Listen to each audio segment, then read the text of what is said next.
And I think it might actually be really helpful to treat it like giving a presentation in class in the sense of like sticking exactly to the time. Like, because I realize that what I'm having now, like the reason, I didn't do this today already is because I have anticipatory anxiety about some of the negative thoughts and stuff that I might have. In other words, like just like giving a speech before class, like there is this dread of doing the thing.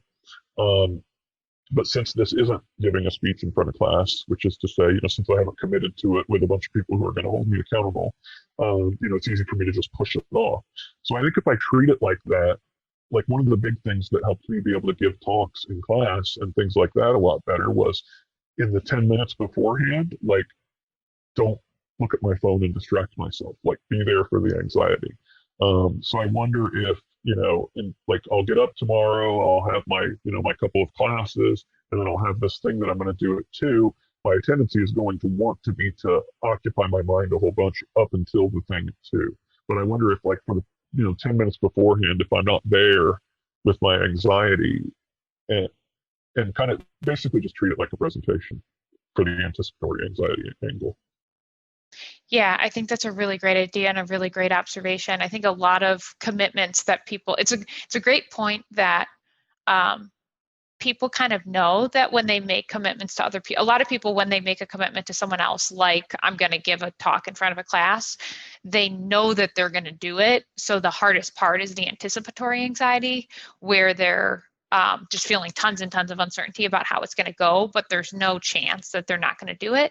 And I think when you make a commitment to yourself, it can be really difficult to tolerate the anticipatory anxiety that you have, because you can easily break that commitment with yourself. So if you start shifting um, things that you value into commitments you make to yourself, and then predicting that you're going to have anticipatory anxiety and having a plan for that, and then also having a plan for what's going to happen when you're doing the committed action, and then how you're going to treat yourself afterwards, which should be compassionately rather than self-critically, then you're more likely to be able to accomplish these things that you commit to yourself, and you'll trust yourself. Yeah. That's great. Yeah. So just so that I've got some time to be anxious beforehand, I'm going to move this to 2:15 because one thing finishes at 2, and I want to at least have 15 minutes to be anxious beforehand. So that's a really great attitude. Why is it important to be anxious beforehand?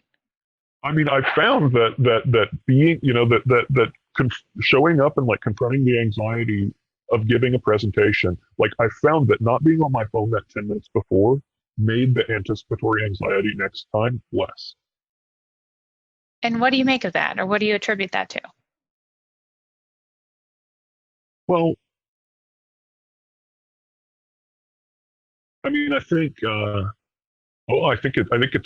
like approaching the anticipatory anxiety in a way.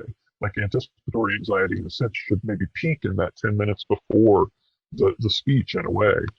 So if I was always avoiding during that point in time, I was kind of running from, an anxiety as a pursuer, right? Like if you run, that's when it really gets big. And so I think showing up in that, like basically facing it down when it's at its biggest and worst, um, and the kind of, I learned the correct thing. I think that mainly that I survived. I did the presentation. The presentation went okay, um, and then I didn't post event process, but I never do that all that much with talks anyway. Yeah. And just to frame that up a little bit more, so there's three parts to any anxious situation. There's anticipatory anxiety, there's situational anxiety, and there's post-event processing, which is this ruminative, self-critical, worried preoccupation with how everything just went. So I appreciate what you're saying, Jim, that you've stopped doing that anyway. But oftentimes when you're practicing, you're first practicing how to prepare for the anxious moment. So, how to be present with the anxiety that you're expecting, stay in the present moment rather than being in the past or the future, and then preparing for how you'll feel afterwards, which is typically ruminative and self-critical. If you were really sensitized, like the mind just finds ways that you've done something wrong if you're really, really anxious about something.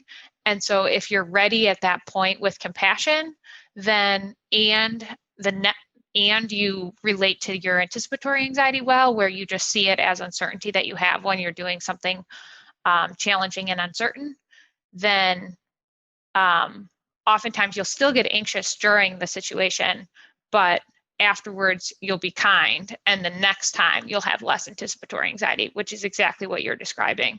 I really like what you're saying, because if you take that same framework out of just commitments to other people and make them use the same framework with commitments to yourself, then you can like really powerfully have a way to relate to anything that's values driven in your own life.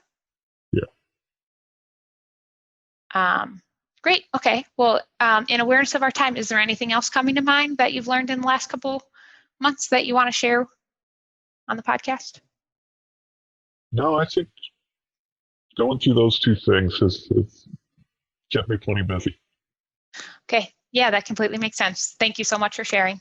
Thank you. All the best.